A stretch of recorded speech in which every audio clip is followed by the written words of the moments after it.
How to fix Pinterest app login problem. Let's not waste any more time and head right to it. It's very quick and simple. Before we head to the video, just make sure to hit the subscribe button because it really helps the channel grow as the channel is really small. Now let's head to the video. It's very simple. You open your settings.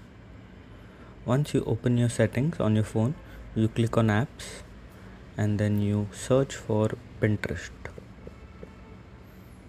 Once you open Pinterest, here you will find multiple options, but you have to choose on storage and cache.